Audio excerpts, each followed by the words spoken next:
নাগরিক ঐক্য, তারা মাহমুদুর রহমান মান্না তিনি অভিযোগ করেছেন, একটি সংবাদ সম্মেলনও করেছেন, অভিযোগ করে বলেছেন যে তার আসন থেকে বিএনপির যে প্রার্থী সেই প্রার্থীদেরকে সরানোর বিষয়ে আপনাদের হাইকমান্ডের সঙ্গে যোগাযোগ করে তিনি কোনো সুরাহা পাননি। এছাড়াও বিভিন্ন আসনে আপনাদের বিদ্রোহী প্রার্থীরা কিন্তু রয়ে গেছেন। এই তাদের ব্যাপারে আপনাদের এখনকার প্রচারণার মাঠ কাল থেকে শুরু হয়ে যাচ্ছে এবং অনেক কিছু ঘটবে, নানান ঘটনা ঘটতেই থাকবে। আপনাদের অবস্থান কি এবং আপনারা কিভাবে কমিউনিকেট করছেন তাদের সঙ্গে? আপনাকে অসংখ্য ধন্যবাদ। আমি শুভেচ্ছা জানাচ্ছি আমার সম্মানিত সহ আলোচকদের এবং যারা শুনছেন তাদেরকে।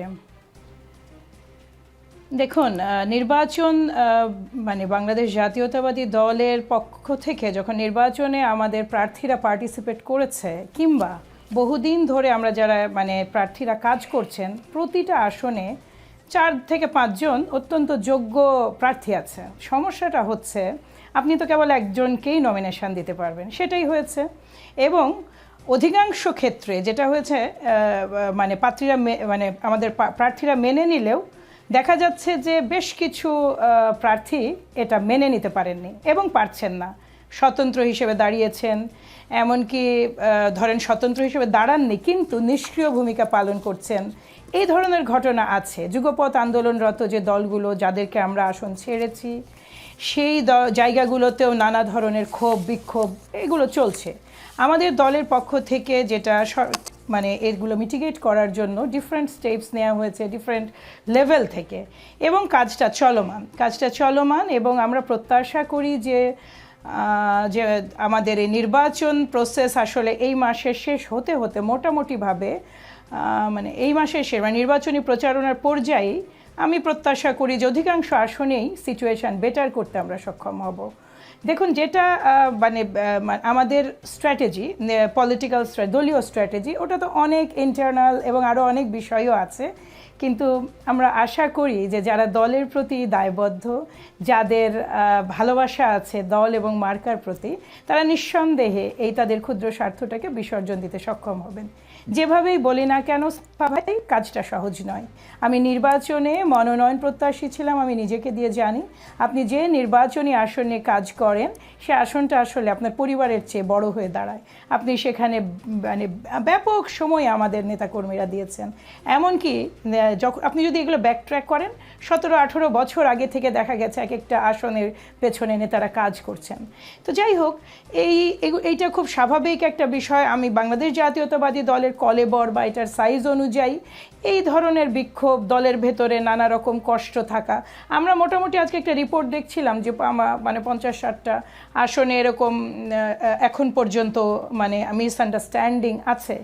আমি প্রত্যাশা করি আমাদের সম্মানিত চেয়ারম্যান আজকে রাত মানে আগামীকাল সকাল থেকে যে নির্বাচনী প্রচারণা শুরু করবেন সমগ্র দেশব্যাপী, এই প্রসেসেই আপনি দেখবেন এটা একেবারে মানে মোটামুটি একটা ভালো সংখ্যায় কমিয়ে আনা সম্ভব। এটা মিটিগেট করে ফেলা পসিবল হবে বলছেন আপনি? হয়তো 2-1টা জায়গায় থেকেই যাবে স্বতন্ত্র এবং বিদ্রোহী, সেই ক্ষেত্রে ওইটা নিয়েই তো নির্বাচন করতে হবে। আর এর আগে আসলে আরেকটা জিনিস আপনাকে একটু আগের একটা বিষয় বলে আসি, আগে যে বিষয়টা আপনি আলাপ করছিলেন। দেখুন, আজকে বিকেলের একটা ঘটনা আপনাকে বলি। আজকে আমি আমার অফিসে বসেছিলাম, আমার জিএমের ফোনে মেসেজ এসেছে, সেই হচ্ছে ওনাদের বাসায়, ওনারা হচ্ছেন ঢাকা 17-র ভোটার, সেইখানে তাদের বাসায় 4টা ভোট, এই 4টা ভোটেরই সিরিয়াল নাম্বার সহ তার কাছে মেসেজ এসেছে, এই ভোটার সিরিয়াল নাম্বার। হ্যাঁ, এইটা কি এখন আসার কথা? এবং এটা এসেছে বাংলাদেশ জামাতে ইসলামের লোগো সম্বলিত মেসেজ। আচ্ছা, এখন যেই ব্যক্তি পাঠিয়েছেন তিনি জামাতেরকে আমার কোনো ধারণা নাই, এবং আমি আশ্চর্য হয়েছি এই পয়েন্টে। আপনাকে একটু সাফা ভাই মনে করিয়ে দেই, তাসনিম জারার প্রথমবার যখন প্রার্থিতা স্থগিত করা হয়েছিল সেটার কারণ কি ছিল জানেন? যে ভোটার সিরিয়াল নাম্বার না দেওয়া। কিন্তু ভোটার সিরিয়াল নাম্বার যতক্ষণ পর্যন্ত আপনি নির্বাচনী প্রচারণা চালু না হবে ততক্ষণ পর্যন্ত তো অ্যাভেলেবল হওয়ারই কথা না। এই জিনিসটা কিন্তু এগুলো প্রতিটাই তো আপনার যেভাবেই দেখেন না কেন এগুলো তো বাত্যয়, খুব বড় ধরনের বাত্যয়। গতকালকের যে ঘটনা, ওই বিকাশের ঘটনা, যেটা আমার সম্মানিত শিবিরের ভাই বললেন, তিনি জানেন না, এটা তো সমগ্র মিডিয়াতে ছেয়ে আছে। এখানে যার বাসায় এটা বলা হয়েছে, এটা মিরপুর অঞ্চলে আপনি যান, যেই ওই পাড়াগুলোতে আপনি হাঁটেন, এটা তো টক অফ দ্য মিরপুর নাও। এই মুহূর্তে, কারণ হচ্ছে যারা এটা অভিজ্ঞতাটা তো সরাসরি আপনার নিউজ 24-এ আমি দেখেছি, চ্যানেল 24, আরও অন্যান্য মেইন স্ট্রিমের চেয়ে আমি মনে হয় যমুনাতেও দেখেছি এই নিউজটা, এবং আমি ক্ষমা প্রার্থনাও দেখেছি সেখানে জামাতের নেতার, অথচ আমাদের যে সম্মানিত বক্তা তিনি কিন্তু এটা জানেনই না। দেখুন, নির্বাচন এই জায়গাটায় একটা কথা আমি একমত, আমাদের মানে অন্য এর আগের এক বক্তা বললেন, এটা কোনোভাবে নির্বাচন কমিশন এককভাবে এইটা কন্ট্রোল করতে পারবেন না। এই দায়িত্বশীল আচরণ পার্টিকে করতে হবে এবং প্রার্থীদের, পার্টি তার সর্বোচ্চ চেষ্টা অবশ্যই করবে এবং প্রার্থীদের কর্মীদের। সবচেয়ে বড় কথা, রাজা যত বলে পারিষদগণ বলে তার শতগুণ, আমরা তো জানিই এটা। প্রার্থী যদি কিছু মানে প্রার্থীর চেয়েও তার সমর্থকরা অনেক বেশি আগ্রহী, মানে উগ্র এবং ক্ষেত্র বিশেষে ওভার অ্যাক্টিভ হয়ে ওঠেন, এগুলো নিয়ন্ত্রণ করতে হবে।